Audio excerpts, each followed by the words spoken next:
Hello friends, welcome to Indian study पर आपका स्वागत है। दोस्तों, आज की इस वीडियो में मैं आप लोगों के लिए हिंदी का टेस्ट लेकर के आया हूं, जो कि आपके आने वाले एग्ज़ाम यूपी लेखपाल के लिए बेहद इंपॉर्टेंट है। वीडियो को एंड तक जरूर देखिएगा, क्योंकि लास्ट में मैं आपसे क्वेश्चन भी पूछूंगा और उसका आंसर आपको कमेंट बॉक्स में बताना होगा। साथ ही साथ इस वीडियो की पीडीएफ डिस्क्रिप्शन में टेलीग्राम चैनल का लिंक दिया हुआ है, वहाँ से आप प्राप्त भी कर सकते हैं। तो चलिए दोस्तों, स्टार्ट करते हैं और देखते हैं पहला क्वेश्चन दोस्तों आपके सामने। आसक्ति शब्द में आपको बताना है कि पर्यायवाची शब्द आपको चुनना है। उचित पर्यायवाची शब्द, आसक्ति शब्द का उचित पर्यायवाची शब्द आपको चुनना है। तो आसक्ति शब्द का उचित पर्यायवाची शब्द हो जाएगा अनुरक्ति। सॉरी, क्या हो जाएगा सर? अनुरक्ति। दूसरा ऑप्शन बिल्कुल करेक्ट। आविर्भाव का उचित पर्यायवाची शब्द आपको चुनना है। आविर्भाव का उचित पर्यायवाची शब्द, तो सही आंसर क्या हो जाएगा सर? उद्भव। दूसरा ऑप्शन करेक्ट। दिए गए विकल्पों में से कौन सा विकल्प निशीथ का अर्थ है? निशीथ का अर्थ क्या है, ये आपसे पूछा है। बढ़िया क्वेश्चन, जल्दी बताओ। निशीथ का अर्थ कौन सा विकल्प दर्शाता है, ये आपसे पूछा गया है।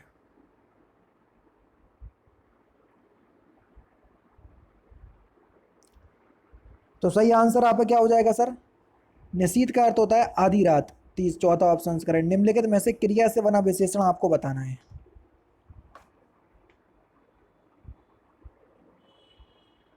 तैरना एक क्रिया है, उससे विशेषण शब्द बना तैराक। तीसरा ऑप्शन करेक्ट। भौम शब्द का विशेष रूप क्या है, जल्दी बताओ। भौम्य शब्द का विशेष रूप, तो सही आंसर हो जाएगा आपका भूमि। तीसरा ऑप्शन करेक्ट। निम्नलिखित में से कौन सा व्यंजन ता वर्ग में नहीं आता? ता वर्ग के व्यंजन क्या होते हैं? ता, था, दा, धा, ना। यानी कि माँ नहीं आएगा, माँ तो पा वर्ग में है। पा, फा, भा, भा, माँ, है ना। नेक्स्ट क्वेश्चन 7 से 8 में आपको स्त्रीलिंग शब्द बताना है। क्वेश्चन नंबर 7 में कौन सा स्त्रीलिंग शब्द है?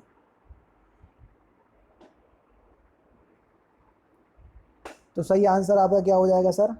श्यामा एक स्त्रीलिंग शब्द हो जाएगा। क्वेश्चन नंबर 8 में भी वही काम आपको करना है। चंदन एक स्त्रीलिंग शब्द, सॉरी, कक्षा एक स्त्रीलिंग शब्द होगा, है ना। तो चौथा ऑप्शन यहाँ पर आपका बिल्कुल करेक्ट हो जाएगा। सही अलंकार का चयन करना है।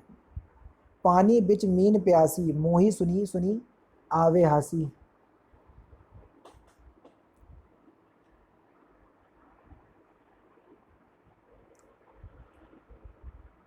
तो सही आंसर आपका क्या हो जाएगा सर?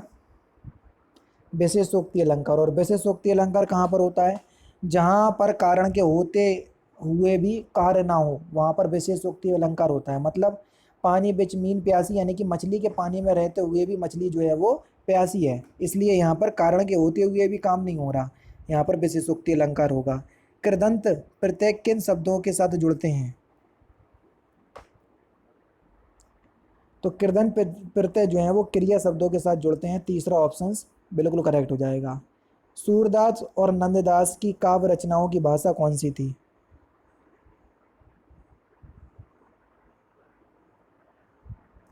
सूरदास और नंददास की भाषा कौन सी थी? ब्रज भाषा। तीसरा ऑप्शन यहाँ पर आपका बिल्कुल करेक्ट हो जाएगा। नेक्स्ट क्वेश्चन, निम्नलिखित में से किस विकल्प में त्रुटि नहीं है? Question number 12।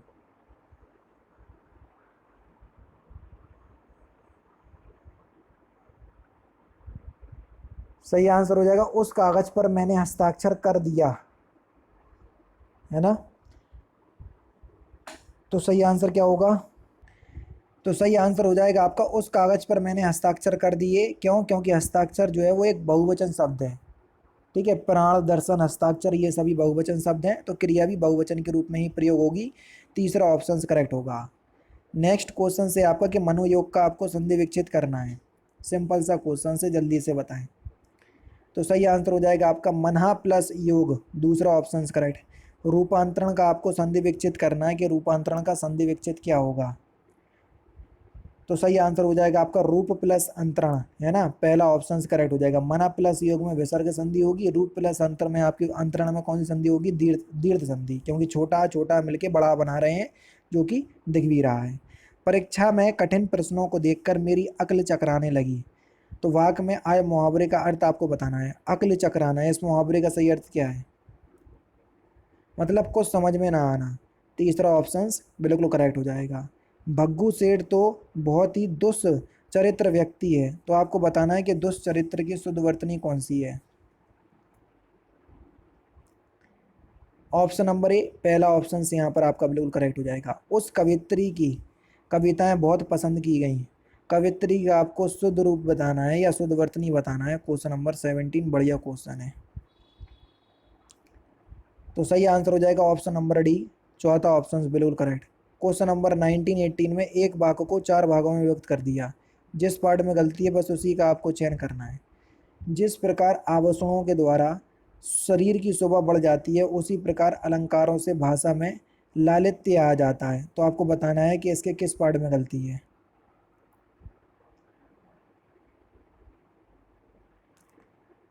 तो इसके कौन से बी पार्ट में गलती है। लिंग संबंधी या शुद्धि है यहाँ पर।